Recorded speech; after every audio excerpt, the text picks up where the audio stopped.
नमस्कार दोस्तों, आज हम एक ऐसे रहस्य की बात करेंगे जो दशकों से लोगों को हैरान कर रहा है।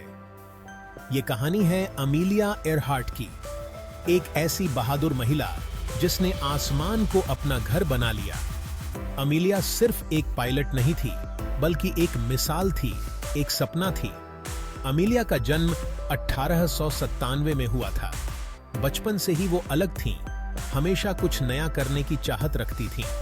एक ऐसे समय में जब औरतों के लिए आसमान की ऊंचाइयों को छूना एक सपने जैसा था, अमीलिया ने ठान लिया था कि वो दुनिया को दिखाएंगी कि औरतें क्या कर सकती हैं। उनके परिवार और दोस्तों ने हमेशा उनके हौसले को सराहा। उनके हौसले बुलंद थे, उनकी नजरें ऊंची और उनका जुनून अद्भुत।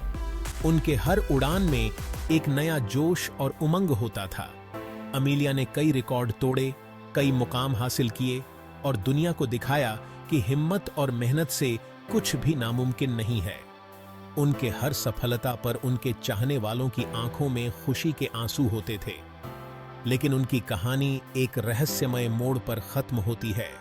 वो आखिरी उड़ान जो कभी वापस नहीं आई ने सबको स्तब्ध कर दिया।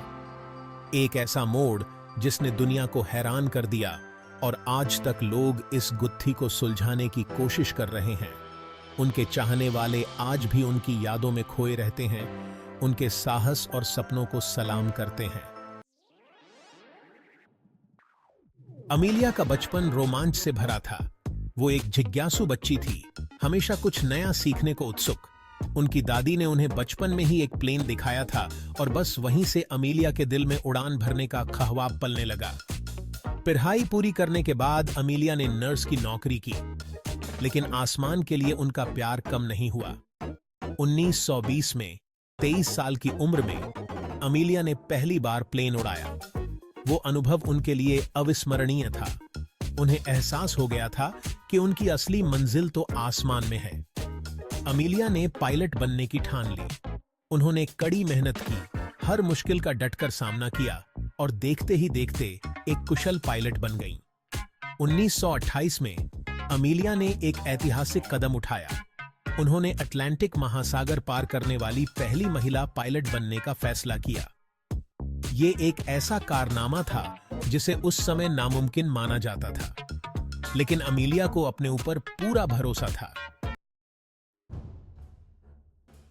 1928 में अमीलिया एयरहार्ट ने अटलांटिक महासागर को पार करने का साहसिक फैसला लिया।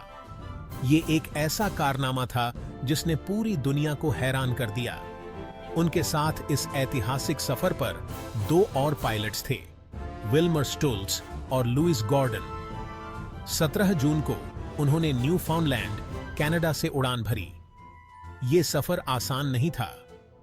खराब मौसम, तकनीकी खराबी और थकान ने उनकी राह मुश्किल बना दी, लेकिन अमीलिया ने हार नहीं मानी। 21 घंटे और 40 मिनट की उड़ान के बाद अमीलिया और उनकी टीम ने आखिरकार आयरलैंड की धरती पर कदम रखा। ये एक ऐतिहासिक पल था। अमीलिया रातों रात स्टार बन गईं। पूरी दुनिया में उनके साहस और कौशल की तारीफ हुई। उन्हें लेडी लिंडी का खिताब दिया गया, जो उस समय के मशहूर पायलट चार्ल्स लिंडबर्ग के नाम पर था। अटलांटिक महासागर पार करने के बाद अमीलिया के हौसले और बुलंद हो गए थे। अब उनका अगला लक्ष्य था दुनिया का चक्कर लगाना। यह एक ऐसा कारनामा था जिसे पहले कभी किसी महिला पायलट ने अंजाम नहीं दिया था। अमीलिया ने तैयारी शुरू कर दी। उन्होंने एक नए प्लेन का ऑर्डर दिया, लॉकहीड इलेक्ट्रा 10E। इलेक्ट्रा एक शक्तिशाली और आधुनिक प्लेन था जो लंबी उड़ानों के लिए एकदम सही था। अमीलिया ने अपने साथ एक अनुभवी नेविगेटर फ्रेड नूनन को भी शामिल किया। 2 जुलाई 1937 को अमीलिया और फ्रेड ने ओकलैंड, कैलिफोर्निया से उड़ान भरी। उनका लक्ष्य था 47,000 किलोमीटर की दूरी तय करते हुए दुनिया का चक्कर लगाना। ये एक बेहद खतरनाक मिशन था। उस समय टेक्नोलॉजी उतनी उन्नत नहीं थी, मौसम की जानकारी भी ठीक से नहीं मिल पाती थी, लेकिन अमीलिया को यकीन था कि वो ये कर सकती हैं। 2 जुलाई 1937 को अमीलिया एयरहार्ट और फ्रेड नूनन ने ओकलैंड, कैलिफोर्निया से उड़ान भरी। उनके साथ दुनिया भर के लोगों की शुभकामनाएं और दुआएं थीं। इलेक्ट्रा प्लेन आसमान में उड़ान भर चुका था। अमीलिया और फ्रेड का लक्ष्य था 47,000 किलोमीटर की दूरी तय करते हुए दुनिया का चक्कर लगाना। यह सफर चुनौतियों से भरा था। खराब मौसम, तकनीकी खराबी और थकान ने अमीलिया और फ्रेड की राह मुश्किल बना दी, लेकिन उन्होंने हार नहीं मानी। उन्होंने कई देशों के ऊपर से उड़ान भरी। Brazil, Senegal, Sudan, India, Burma, Thailand, Indonesia. हर पड़ाव पर लोगों ने उनका गर्मजोशी से स्वागत किया। 29 जून 1937 को अमीलिया और फ्रेड ने न्यू गिनी से उड़ान भरी।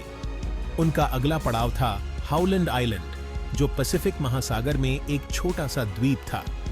यहीं से अमीलिया और फ्रेड की कहानी एक रहस्य बन जाती है। 2 जुलाई 1937 को अमीलिया एयरहार्ट और फ्रेड नूनन हाउलैंड आइलैंड के लिए उड़े थे। यह एक छोटा सा द्वीप था जो पैसिफिक महासागर में स्थित था। अमीलिया और फ्रेड को हाउलैंड आइलैंड पर उतरना था, लेकिन वो वहां कभी नहीं पहुंचे। उनका आखिरी रेडियो मैसेज सुबह 8:43 पर मिला था। उसके बाद से अमीलिया और फ्रेड का कोई अता पता नहीं चला। उनके गायब होने की खबर जंगल की आग की तरह फैल गई। पूरी दुनिया सदमे में थी। अमेरिकी सरकार ने अमीलिया और फ्रेड की तलाश में एक बड़ा रेस्क्यू ऑपरेशन शुरू किया। नौसेना के जहाजों और विमानों ने हजारों मील तक समुद्र की खाक छान मारी, लेकिन अमीलिया और फ्रेड का कोई सुराग नहीं मिला। 19 जुलाई 1937 को अमेरिकी सरकार ने आधिकारिक तौर पर अमीलिया और फ्रेड को लापता घोषित कर दिया। क्या हुआ होगा अमीलिया के साथ? अमीलिया एयरहार्ट और फ्रेड नूनन के गायब होने के बाद से ही कई तरह की अटकलें लगाई जाती रही हैं। कुछ लोगों का मानना है कि उनका प्लेन दुर्घटनाग्रस्त हो गया और समुद्र में डूब गया। दूसरी थ्योरी यह है कि उनका प्लेन ईंधन खत्म होने के कारण किसी दूर दराज के द्वीप पर उतरने को मजबूर हो गया होगा। कुछ लोग ये भी मानते हैं कि अमीलिया और फ्रेड को जापानी सेना ने बंदी बना लिया होगा।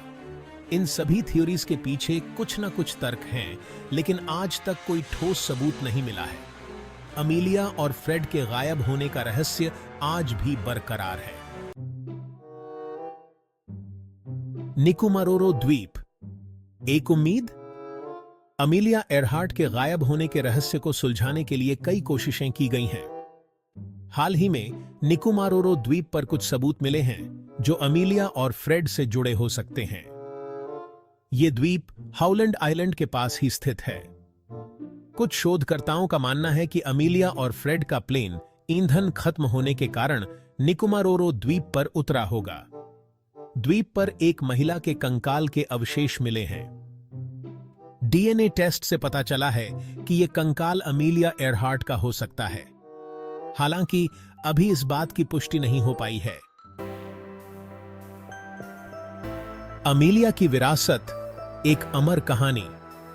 अमीलिया एयरहार्ट भले ही इस दुनिया में नहीं रहीं, लेकिन उनकी कहानी आज भी लोगों को प्रेरित करती है। वो एक बहादुर, साहसी और दृढ़ निश्चयी महिला थीं, जिन्होंने अपने सपनों का पीछा किया। अमीलिया ने दुनिया को दिखाया कि औरतें क्या कर सकती हैं। उनका नाम हमेशा विमानन इतिहास में सुनहरे अक्षरों में लिखा जाएगा। अमीलिया एयरहार्ट की कहानी हमें याद दिलाती है कि हमें अपने सपनों का पीछा कभी नहीं छोड़ना चाहिए, चाहे कितनी भी मुश्किलें क्यों ना आएं। आज भी अमीलिया एयरहार्ट प्रेरणा का स्रोत। अमीलिया एयरहार्ट की कहानी आज भी उतनी ही प्रेरणादायक है जितनी पहले थी।